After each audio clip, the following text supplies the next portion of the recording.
Chers élèves, bonjour. Ravi de vous rencontrer dans cette nouvelle vidéo pour continuer toujours la correction des examens régionaux concernant toujours la tragédie moderne Antigone de Jean Anouilh.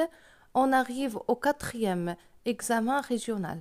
Si vous êtes prêts, on commence la correction. Voici l'extrait du texte qui a été déposé dans cet examen régional. Comme d'habitude, la première chose à laquelle il faut faire attention, les personnages de ce dialogue. Nous avons Antigone et Créon. Automatiquement, nous sommes dans le face-à-face au milieu de la pièce de théâtre de cette histoire. On commence la lecture de l'extrait. Antigone. Lâchez-moi, vous me faites mal au bras avec votre main. Créon qui serre plus fort. Non, moi je suis plus fort. Comme cela, j'en profite aussi. Antigone pousse un petit cri, aïe. Créon, dont les yeux, rit. C'est peut-être ce que je devrais faire, après tout. Tout simplement te tordre le poignet, te tirer les cheveux comme on fait aux filles dans les jeux. Il la regarde encore, il redevient grave et lui dit tout près. Je suis ton oncle, c'est entendu, mais nous ne sommes pas tendres les uns pour les autres dans la famille. Cela ne te semble pas drôle, tout de même, ce roi bafoué qui t'écoute, ce vieil homme qui est là à se donner toute cette peine pour essayer de t'empêcher de mourir. Antigone, après un temps, vous serrez trop maintenant, cela ne me fait même plus mal, j'en ai plus de bras. Créon la regarde et la lâche avec un petit sourire. Il murmure. Dieu sait pourtant si j'ai autre chose à faire aujourd'hui, mais je vais tout de même perdre le temps qu'il faudra et te sauver, petite peste. Il la fait asseoir sur une chaise au milieu de la pièce. Il enlève sa veste, il s'avance vers elle, lourd, puissant, en bras de chemise. Au lendemain d'une révolution ratée, il y a du pain sur la planche. Mais les affaires urgentes attendront. Je ne veux pas te laisser mourir dans une histoire de politique. Tu vaux mieux que cela. Tu crois que cela ne me dégoûte pas autant que toi, cette viande qui pourrit au soleil? Le soir, quand le vent vient de la mer, on la sent déjà du palais. Cela me soulève le cœur. Pourtant, je ne vais même pas fermer ma fenêtre. C'est ignoble. Et je peux même le dire à toi. C'est bête, monstrueusement bête. Mais il faut que tout Thèbes sente cela pendant quelque temps. Tu penses bien que je l'aurais fait enterrer ton frère, ne fût-ce que pour l'hygiène, mais pour que les brutes que je gouverne comprennent, il faut que cela pue le cadavre de Polynice dans toute la ville pendant un mois. Antigone, vous êtes odieux.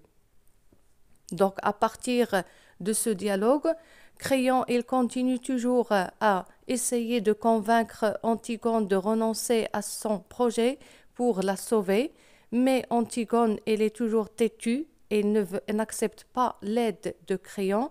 Donc, il va essayer de dévoiler quelque chose qu'il lui dit pour la première fois, c'est que malgré qu'il n'a pas enterré le cadavre, mais après un mois, il sera enterré. Il voulait seulement le laisser puer sous le soleil pour que tout Thèbes sente cette odeur de ce cadavre pour qu'il donne une leçon au peuple, pour tous ceux qui essayent de transgresser la loi de Créon. C'est-à-dire que il voulait, après un mois, enterrer le cadavre. On passe aux questions d'étude de texte. La première question, complétez le tableau suivant après l'avoir recopié ou bien reproduit sur votre copie. Toujours le tableau traditionnel, titre de l'œuvre dont on a extrait ce texte, ou bien ce texte, le nom de l'auteur, le genre littéraire et le siècle. Le titre de l'œuvre Antigone, le nom de l'auteur Jean Anouilh, le genre littéraire tragédie moderne, le siècle, le XXe siècle. Deuxième question. Quel lien de parenté unit Antigone à Créon? C'est-à-dire, quelle est la relation familiale entre Antigone et Créon? Antigone est la nièce de Créon, ou bien Créon est l'oncle de Antigone. Les deux réponses sont correctes. B. Préciser l'acte commis par Antigone et qui a provoqué la colère de Créon. C'est-à-dire, quel est l'acte, ou bien le geste, ou bien le comportement fait par Antigone qui a poussé Créon à être en colère. Antigone a essayé d'enterrer le cadavre de son frère malgré l'interdiction du roi. Question d'analyse, la troisième question. Pourquoi Antigone demande-t-elle à Créon de la lâcher? Antigone demande à Créon de la lâcher car il lui fait mal au bras. Parce que Créon, il la tient par le bras, donc elle lui fait mal. B. Face à cette réaction d'Antigone, Créon a-t-il éprouvé un sentiment de regret, de supériorité ou bien de sympathie? Face à la réaction de Antigone qui est en train de crier pour demander à Créon de la lâcher, est-ce que Créon se sent un sentiment de regret, il regrette ce qu'il a fait, ou bien de supériorité, il se sent supérieur, ou bien il sent de la gentillesse et la sympathie? Oui, bien sûr, Créon a éprouvé un sentiment de supériorité. Créon veut-il punir Antigone ou au contraire lui sauver la vie? Donc, qu'est-ce qu'il cherche à travers cet extrait? Créon veut sauver Antigone. Justifiez votre réponse en relevant une expression dans sa deuxième réplique. Cherchez dans la deuxième réplique de Créon un indice qui montre qu'il veut sauver Antigone. Vous avez plusieurs indices.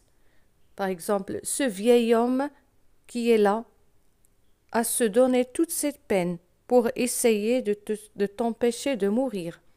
Ou bien, je vais tout de même perdre le temps qu'il faudra et te sauver. Ou bien, je ne veux pas te laisser mourir, donc dans cette histoire de politique. 5. Dites si la proposition suivante est vraie ou fausse. La proposition est « Créon est convaincu d'être toujours un chef d'État respecté ». Créon, il est convaincu, il croit qu'il est toujours un chef d'État, ça veut dire un roi respecté. Est-ce que c'est vrai ou faux? Cette proposition est fausse, car Créon dit, en parlant de lui-même, ce roi bafoué. Ça veut dire qu'il n'est pas respecté puisqu'on a transgressé sa loi. Question 6. Il y a du pain sur la planche. Cette phrase appartient au niveau de langue familier. C'est un langage familier. Qu'est-ce qu'elle veut dire, cette phrase? Est-ce qu'elle veut dire « Créon a beaucoup de travail devant lui » ou bien « Créon a assez de pain pour son peuple » ou bien « Créon prépare du pain sur une planche ». Donc cette expression, elle est très connue. On dit il y a du pain sur la planche, ça veut dire qu'il a beaucoup de travail. Donc, Créon a beaucoup de travail devant lui. Question 7. En parlant du corps sans vie dans sa dernière tirade, Créon a-t-il employé une tonalité laudative, c'est-à-dire valorisante, ou bien péjorative, c'est-à-dire dévalorisante? Dans la tirade, ça veut dire la longue réplique de Créon. Est-ce qu'il a utilisé une tonalité dévalorisante ou bien valorisante? Oui, en parlant du corps sans vie, le corps sans vie, ça veut dire le cadavre de Polynice. Créon a employé une tonalité péjorative dévalorisante. Relevez une phrase qui justifie votre réponse. Justification possible, cette viande qui pourrit au soleil, il faut que cela pue le cadavre de Polynice dans toute la ville. Tu crois que cela ne me dégoûte pas autant que toi, cela me soulève le cœur, c'est ignoble. Question 8. Dans la liste ci-dessous, relevez 2 sentiments que révèle la dernière réplique d'Antigone vis-à-vis de Créon. Est-ce qu'il révèle le mépris, ou bien la peur, ou bien la jalousie, ou bien la colère, la satisfaction, ou bien l'admiration? Donc la dernière réplique de Antigone révèle le sentiment, 2 sentiments qui sont le mépris et la colère. Question de réaction personnelle, c'est-à-dire les deux dernières questions dans lesquelles vous devriez donner votre point de vue personnel. Doit-on utiliser la violence pour convaincre quelqu'un? Justifiez brièvement votre point de vue. Donc, est-ce que la violence est le moyen pour convaincre une personne? Non, car la violence n'a jamais été une solution pour convaincre une personne. Il faut utiliser le dialogue. Question 10. Selon vous, faut-il favoriser ses proches, c'est-à-dire leur accorder un avantage lorsqu'on occupe un poste de responsabilité? Dites brièvement pourquoi. Il y a des personnes, quand ils occupent des places ou bien des postes de responsabilité, la première chose qu'ils font, c'est qu'ils donnent du travail ou bien des faveurs ou bien des avantages à leurs proches, leurs familles, leurs amis. Donc, est-ce que vous êtes d'accord? Par exemple, non, car quand on est responsable, il faut donner la chance à tout le monde et non pas seulement à sa famille. On passe à la deuxième partie de cet examen concernant la production écrite. Voici le sujet qui a été déposé dans cet examen régional. De nos jours, la presse nous rapporte de plus en plus le cas d'enseignants maltraités ou agressés par leurs propres élèves à l'intérieur même de l'école.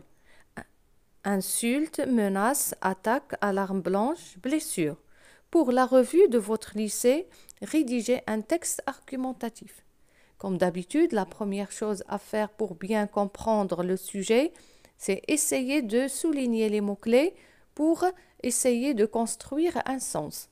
Donc les mots-clés de nos jours, c'est-à-dire actuellement, on a les enseignants maltraités, on a les élèves, l'école et rédiger un texte argumentatif. Voici un exemple de production écrite pour ce sujet. Actuellement, on assiste à une augmentation affreuse des scènes de violence dans les établissements scolaires au Maroc et à travers le monde entier. Ces scènes, provoquées par des élèves envers leurs propres professeurs, sont tellement inquiétantes, qu'elles soient verbales, comme insultes, menaces, ou encore physiques, comme attaques, alarmes blanches ou bien blessures. Alors, faut-il agresser un enseignant qui s'acquitte dignement de sa mission? Faut-il permettre sa maltraitance aux yeux de ses propres élèves?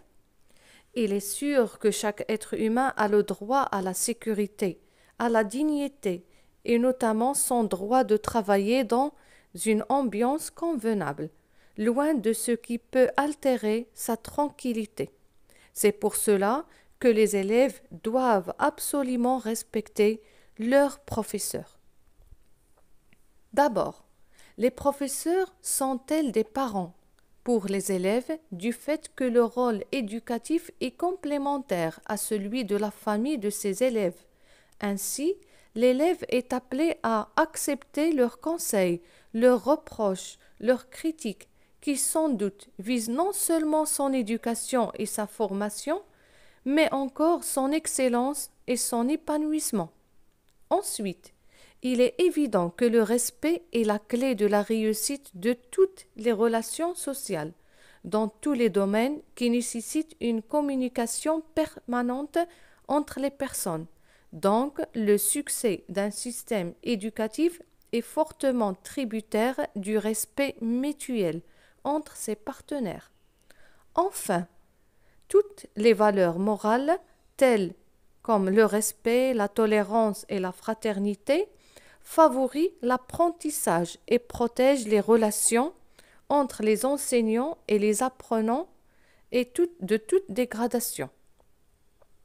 Pour conclure, je pense que pour éviter ce comportement envers les enseignants et pour avoir une école sans violence, il faut que la famille collabore avec le corps enseignant afin de garantir une éducation efficace et un enseignement de qualité à nos apprenants.